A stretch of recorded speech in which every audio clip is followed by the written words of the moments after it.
आपण ऐकत आहात जगद्गुरु तत्वदर्शी संत रामपालजी महाराज यांच्याद्वारे लिखित पुस्तक जगण्याचा मार्ग। विषय काल याचा जीव सद्गुरूंचे ज्ञान मानत नाही। कोकिळा कावळा याचे उदाहरण। कोकिळा पक्षी कधी आपले घरटे वेगळे बांधून अंडी पिले जन्माला घालत नाही।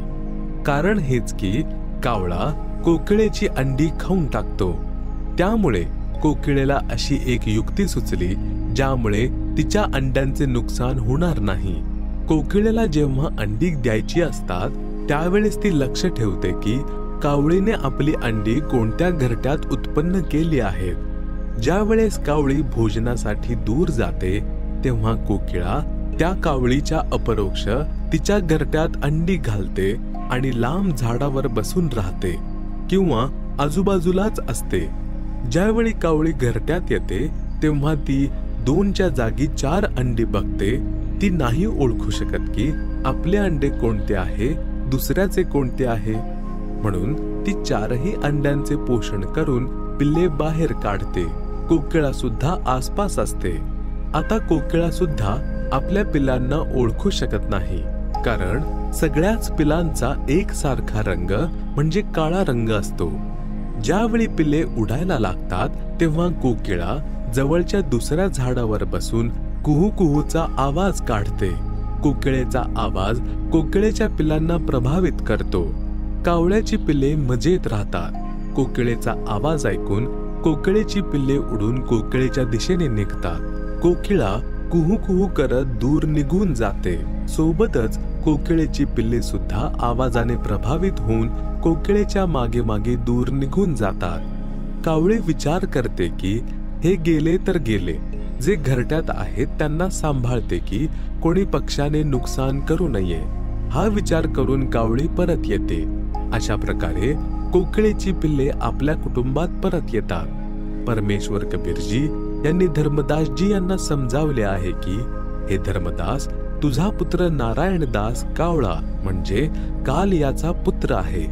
त्याच्यावर माझ्या प्रवचनांचा प्रभाव नाही पडला।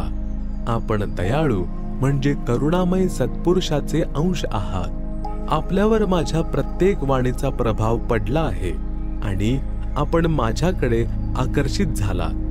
काल याचा अंश नारायणदास यावर कोणताच परिणाम झाला नाही। हीच गोष्ट प्रत्येक कुटुंबात घडते आहे।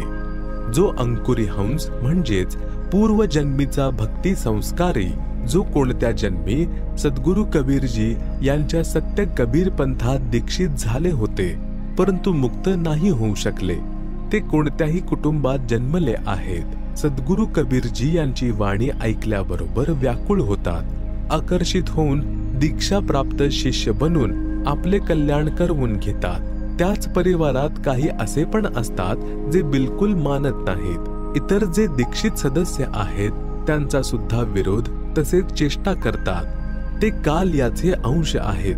ते सुद्धा नारायणदास प्रमाणे काल याच्या दूतांद्वारे प्रचलित साधनाच करतात। पृष्ठ 161 अनुराग सागरचा सारांश। कबीर परमात्मा यांनी म्हटले की हे धर्मदास, ज्या प्रकारे शूरवीर तसेच कोकिळेची पिल्ले उडू लागल्यावर मागे वळून बघत नाहीत, त्याच प्रकारे जर कोणी माझ्या शरणी अशा प्रकारे धावत म्हणजे पळत पळत सर्व बाधा तोडून परिवाराचा मोह सोडून येऊन मिळतो तर त्याच्या 101 पिढ्यांचा उद्धार करीन। कबीर भक्त बीज होय जो हंसा, तारू तासके एकोतर वंशा। कबीर कोयल सूत जैसे शूरा होई, यही विधि धाय मिले मोहे कोई। निज घर की सुरती करे जो हंसा, तारो तासके एकोतर वंशा।